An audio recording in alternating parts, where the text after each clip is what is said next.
Chenley est un groupement associatif dans le nord de la France, dans un milieu extrêmement pauvre. Notre activité est de créer de l'emploi pour ceux qui sont loin de l'emploi. On fait du jardin, on fabrique des matériaux de construction et on fabrique des maisons. Et ces maisons sont destinées justement à ces personnes pauvres. La démarche est de faire en sorte que les matériaux soient produits localement par des personnes en difficulté pour que des logements soient faits de façon très bonne et qu'ils soient très efficaces au niveau énergétique.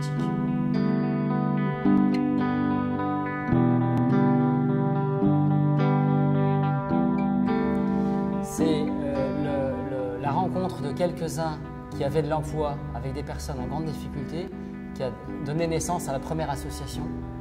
Et au fur et à mesure, il y a eu une exigence qui a été portée par les fondateurs de l'association pour une démarche d'entreprendre.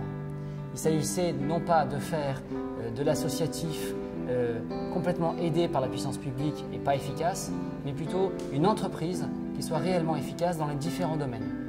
Donc l'action a été portée par différents ingénieurs qui ont rejoint l'aventure et qui ont apporté leur savoir-faire.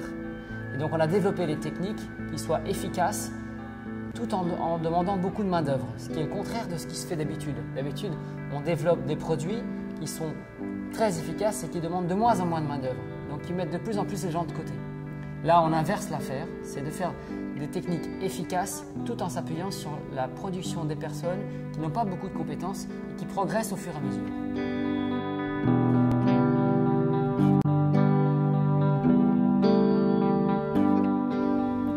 On a beaucoup de difficultés dans la baisse des subventions publiques.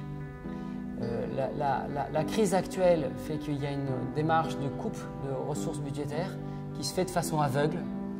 Or, nous prétendons que les démarches qui sont qualifiantes, professionnalisantes pour les personnes doivent être maintenues parce que c'est l'avenir.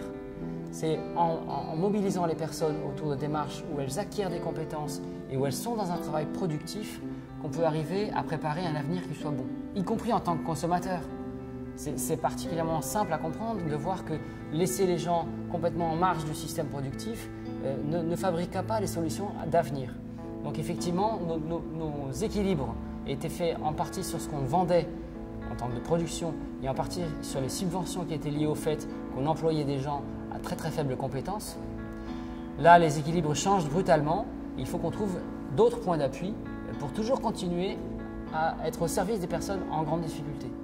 Sinon, la tendance naturelle des entreprises, c'est de se tourner de plus en plus vers des gens qui sont productifs tout de suite, en laissant des grandes quantités de gens en dehors. Donc voilà, c'est une grande difficulté qu'on a en ce moment.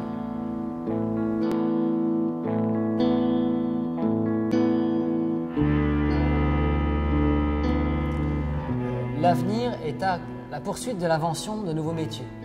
C'est-à-dire que le logement n'est pas arrivé tout de suite dans l'aventure. On avait commencé par développer une usine qui existe toujours, dont je n'ai pas encore parlé, qui est une usine de fabrication de palettes pour l'industrie. Et on est devenu leader en France sur la question de la palette papetière. Donc on a des camions qui vont livrer en 24 heures partout en France des palettes conduits par des personnes en insertion. Et ça, c'est une source de fierté pour elles, de leur montrer qu'on est capable de leur faire confiance et qu'elles sont capables de faire le job. Mais au fur et à mesure que le marché de la palette est devenu moins porteur, on s'est tourné vers une autre activité qui a été effectivement le logement. Donc il s'agit toujours d'identifier des besoins sociaux auxquels il faut répondre et de mettre en œuvre une inventivité dans la technique. Donc demain, on fera peut-être autre chose, mais toujours en réponse à des besoins sociaux.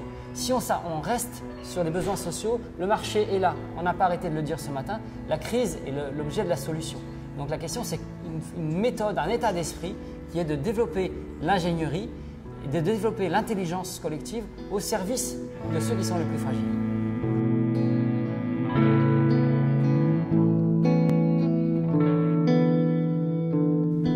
Avoir le sens du collectif et en même temps faire confiance à leur intuition. Ça paraît contradictoire, mais très souvent les leaders, c'est ceux qui sont dans une intuition mais qui finissent par s'isoler. Nous, on est dans une démarche de type communautaire où l'intuition de quelques-uns est relayée par un collectif et est toujours interrogée par le fait que le service soit rendu effectivement au collectif. Donc cette qualité-là, elle est difficile à trouver et elle ne peut se développer qu'à plusieurs. Parce qu'il s'agit de trouver une confiance non pas dans la force d'un seul et de son pouvoir solitaire, mais une confiance collective dans une intelligence collective partagée. Quelle serait votre recommandation pour des entrepreneurs qui sont en train de penser à comment intégrer l'environnement et le social dans leur stratégie? La question est de repartir du désir, du plus grand nombre. Aujourd'hui, les pauvres, c'est le plus grand nombre. Quel est leur désir? Où est-ce qu'ils peuvent trouver leur participation? À partir de là, et en lien avec l'administration publique, on peut recréer des nouveaux marchés et des nouvelles façons de faire ensemble. Donc il ne s'agit pas d'être dans une... Il ne faut pas du tout se situer dans une démarche sociale d'aide aux plus pauvres, mais dans une démarche de désir, d'avoir envie de faire des choses belles et qui ait du goût. Et à partir de là, il y a beaucoup d'énergie qui se libère à nouveau. On peut montrer qu'on peut faire confiance, voilà, aux personnes qui sont actrices d'un nouveau changement.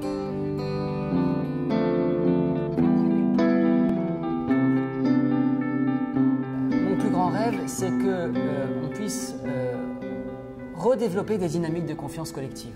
Aujourd'hui, on voit partout, y compris en Grèce, qu'un pays qui ne croit plus en lui-même n'arrive pas à s'en sortir. C'est vrai au niveau global et c'est vrai au niveau micro.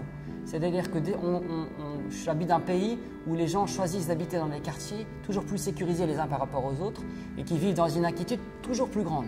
Donc la démarche est complètement inverse. Comment est-ce que de proche en proche, en partant de sa rue, son quartier, sa ville, on peut redévelopper une envie d'habiter ensemble et on peut donc redévelopper des projets ensemble. C'est ça mon projet.